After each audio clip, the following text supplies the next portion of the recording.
turmas enormes, 50, 80 alunos. Fomos para a próxima aula, a mesma resposta. Cada aula havia um movimento do Espírito de Deus. Saímos regozijando.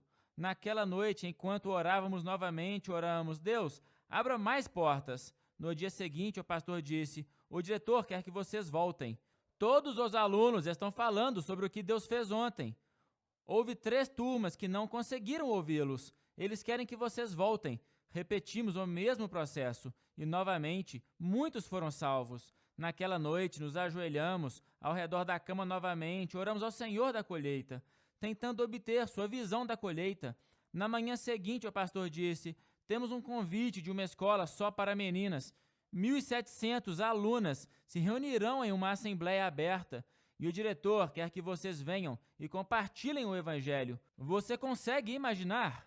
Então meu amigo testemunhou, eu compartilhei o evangelho, fiz o convite, várias, centenas vieram a Cristo.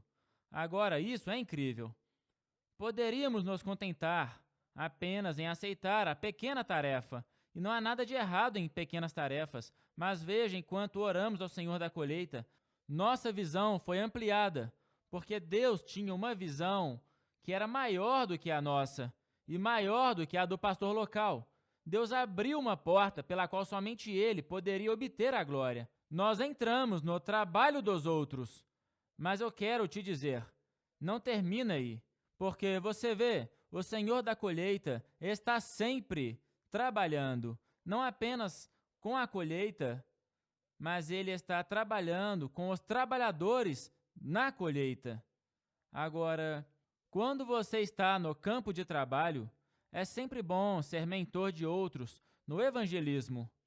Aqueles 4 homens que se ajoelharam ao redor daquela cama no quarto do hotel para orar, Deus nos deu um vislumbre do poder da oração, um vislumbre de como Deus expande a visão da colheita.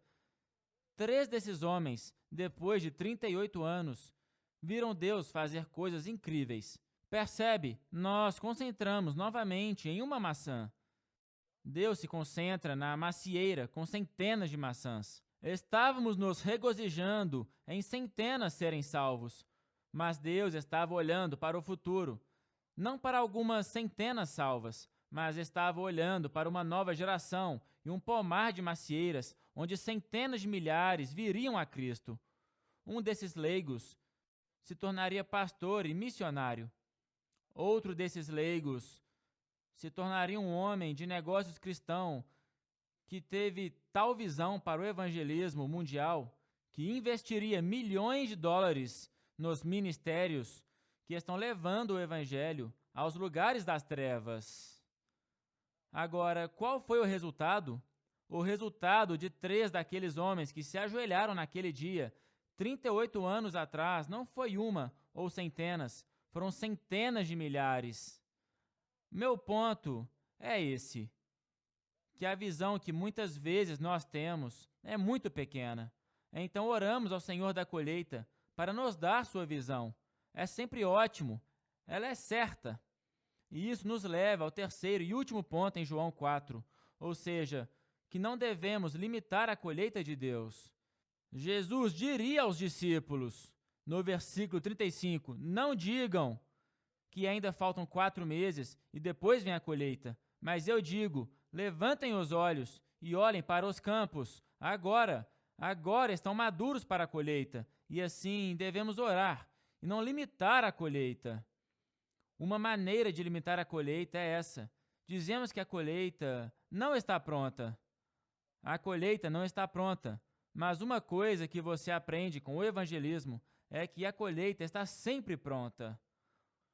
Com o agricultor, há um ciclo. Ele tem que arar a terra, tem que plantar a semente, tem que regar a semente. A semente começa a crescer, ele tem que cultivá-la, e então vem a colheita. E há um ditado que diz, há mais 4 meses para a colheita, mas a coisa incrível com o evangelho é o poder de Deus para a salvação, para todo aquele que crê. E Deus pode fazer uma obra incrível, e a colheita é agora. Quando se trata do evangelho, o evangelho é sempre agora. Não espere. A Escritura diz, agora é o dia da salvação. Agora é o tempo designado. Toda vez que apresentarmos o Evangelho, passamos para a época do agora. Agora é o dia da salvação. Jesus da cruz gritou: "Está consumado!" O que significa que tudo foi realizado por Deus para que aquela alma perdida fosse salva naquele dia. Então, uma maneira de limitar a colheita é pensar que a colheita não está pronta. Às vezes pensamos que nosso marido não está pronto, ou nossa esposa, um colega de trabalho não está pronto. Mas se você compartilhar o Evangelho, essa decisão é decisão de Deus. É obra do Espírito Santo. Você compartilha o Evangelho e eles podem ser salvos naquele dia. Quando apresenta o Evangelho, é importante apresentar também um convite. Hoje você pode entregar sua vida a Cristo. Hoje você pode invocar a Jesus. Não limite a colheita dizendo: "Não está pronto. São necessários 4 meses. Saiba que você pode compartilhar e conquistar homens e mulheres hoje. E então a segunda coisa pela qual limitamos a colheita é que dizemos: "Não estamos prontos. Nós não estamos prontos. Não estou treinado, não sei o suficiente." Quando comecei a ser uma testemunha, sempre pensei que precisava saber mais. Não, você está pronto agora. Essa mulher no poço, quanto ela sabia? Ela estava pronta. Ela simplesmente foi na cidade e deu um testemunho simples. "Venha ver um homem que me contou tudo o que eu fiz. Não é esse o Cristo?" E Deus a usou. Ela estava pronta. Pense no endemoniado quando Jesus o libertou da escravidão demoníaca. Jesus disse: "Agora você vai para casa, para sua família e amigos, e diga a eles o que eu fiz por você." Ele não disse que você tem que fazer um curso primeiro, você tem que ir para o seminário primeiro. Ele disse: "Vá contar as obras poderosas que eu fiz por você." Não limite a colheita dizendo: "Eu não estou pronto, vou voltar para o Cork." Eu o havia orientado no evangelismo, ele tinha zelo pelas almas. E um dia, Cork veio até mim com essa ideia. Ele disse: "Pastor, olhe, eles vão exibir o filme O Último Grande Planeta Terra aqui no nosso cinema local. Eu tenho orado sobre isso e veio ao meu coração que eu quero um grupo de homens e quero levá-los para o filme. E no filme, eu quero que nos levantemos e digamos: as profecias que vocês veem nesse filme são verdadeiras e vocês têm que entregar suas vidas a Jesus." E eu disse: "Cork, não sei se podemos fazer isso, mas é isso que eu faria. Vou gravar CDs e ficar do lado do cinema. E nesses CDs terão profecias e a salvação de Jesus, e eu vou ajudá-los a distribuir esses CDs." E ele parecia um pouco desapontado. E ele foi embora. Ele voltou para mim uma segunda vez e disse: "Pastor, eu realmente sinto que Deus quer que eu vá no filme com um grupo de homens." E eu disse: "Cork, você tem certeza?" Ele disse: "Pastor, eu sinto que esse é o fardo de Deus." Eu disse: "Bem, você não quer interromper um lugar público assim?" Ele disse: "Bem, e se fizermos isso, se orarmos e pedirmos a Deus que ele paralise o filme, nos levantamos e compartilhamos Jesus, tudo bem?" E eu disse: "Sim, se Deus parar o filme, você sabe que é Deus." Bem, eu não tive a visão que ele teve, eu não tive o zelo que ele teve, ou a fé que ele teve naquele momento. Então, eu estava do lado de fora do cinema com alguns homens, e Cork levou alguns outros homens para dentro. E eles fizeram isso, eles jejuaram, oraram por vários dias, pedindo a Deus que parasse o filme. Eles entraram no cinema, e adivinhe, quando o filme estava sendo exibido, em um momento crítico, o filme quebrou. Cork se levantou e disse: "Pedimos a Deus que parasse o filme. Queremos dar-lhe um testemunho de que o que você está vendo é verdade." E então o filme foi consertado depois do seu testemunho. Começou de novo, e então parou uma segunda vez. Outro homem se levantou e testemunhou Jesus. Então, o pessoal do cinema entrou e se desculpou. Eles disseram: "Isso nunca acontece, não sabemos o que está acontecendo. Nos desculpe pela interrupção." E então eles começaram o filme. Uma terceira vez o filme quebrou. E depois, uma terceira vez, um dos nossos homens se levantou e testemunhou. Eles saíram tão empolgados em ver Deus trabalhar. Agora, o nosso ponto é esse. A visão da colheita deve ser a visão do Senhor da colheita. Então ore para que o Senhor da colheita envie trabalhadores para a sua colheita. Não é a minha colheita, não é a colheita batista, não é a colheita metodista, não é a colheita do nosso ministério, é a colheita do Senhor. E Ele tem trabalhadores que Ele está enviando. Então eu oro para que vejamos a importância de como a oração pode expandir a visão. E se lembre, não é apenas aquele que você conduz ao Senhor, pois nele existe o potencial de multiplicação. Deus vê mais do que uma maçã. Ele vê uma grande colheita, um pomar de centenas de milhares vindo a Cristo. Que Deus os encoraje e que todos levantemos nossos olhos, que possamos olhar para os campos, pois eles estão brancos para a colheita, e podemos dizer com o Senhor: a colheita é grande, os trabalhadores são poucos. Vamos nos unir e orar ao Senhor da colheita, que Ele envie trabalhadores para a sua colheita. Deus os abençoe. Obrigado, Pastor Truman, por compartilhar. Que bênção foi escutar especialmente as histórias de amigos que são próximos de mim e que você levou eles até Jesus e que você compartilhou sobre essa verdade que é orar pela colheita que Deus tem para nós. Muito obrigado por compartilhar isso. E tem algumas coisas que eu gostaria de resumir para você, coisas rápidas que temos que nos lembrar, coisas que o pastor Truman compartilhou. Primeiramente, orar pela seara é parte do evangelismo. Sou muito agradecido porque o pastor Truman mencionou que muitas vezes pensamos que temos uma categoria chamada evangelismo e outra categoria chamada oração.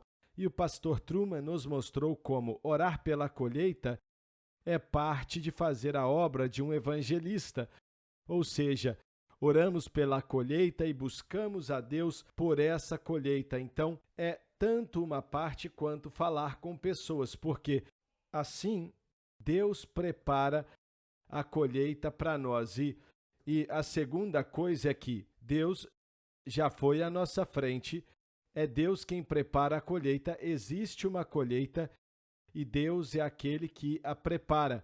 Por isso oramos, e quando oramos e buscamos a Ele, você ficará maravilhado como o pastor Truman, que disse que você vai se maravilhar.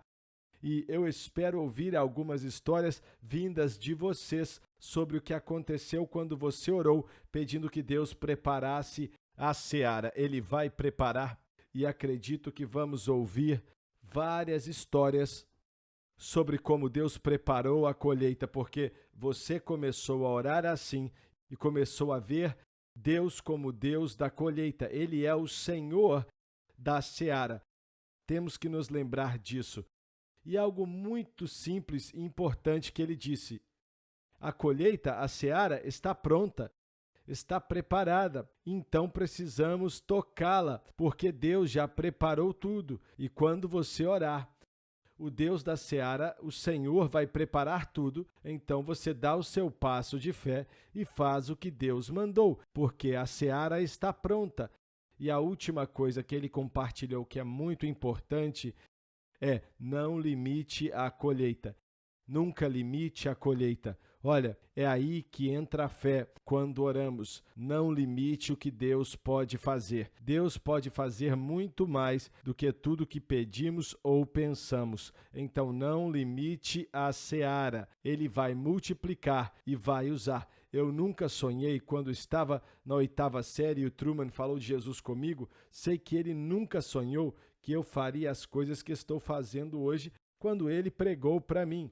Então foi algo que multiplicou, e você não pode limitar a seara ou a colheita, pois Deus pode fazer mais do que pedimos ou pensamos.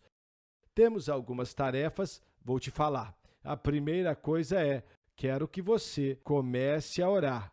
Ore para que o Senhor da colheita, da seara, pegue um grupo de pessoas, anote o nome deles e ore para que Deus envie uma colheita de almas sobre esse povo.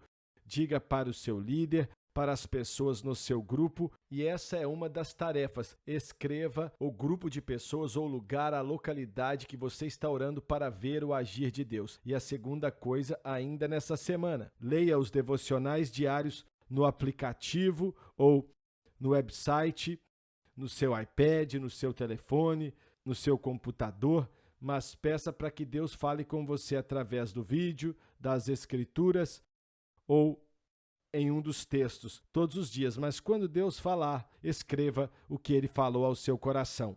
Deus te abençoe e até semana que vem. Espero que o ensino de hoje tenha te abençoado e se aumentou o seu amor por Cristo, temos mais vídeos e mensagens para você no site www.semitepetportuguese.com e você encontrará centenas de artigos, vídeos e áudios para fortalecer sua caminhada com Jesus. Temos um aplicativo com o mesmo material e vários artigos de escritores cristãos clássicos. Vá até a loja Google Play ou o Apple Store e procure por Semitepet Portuguese. O aplicativo é grátis e você só precisa baixá-lo. Deus te abençoe.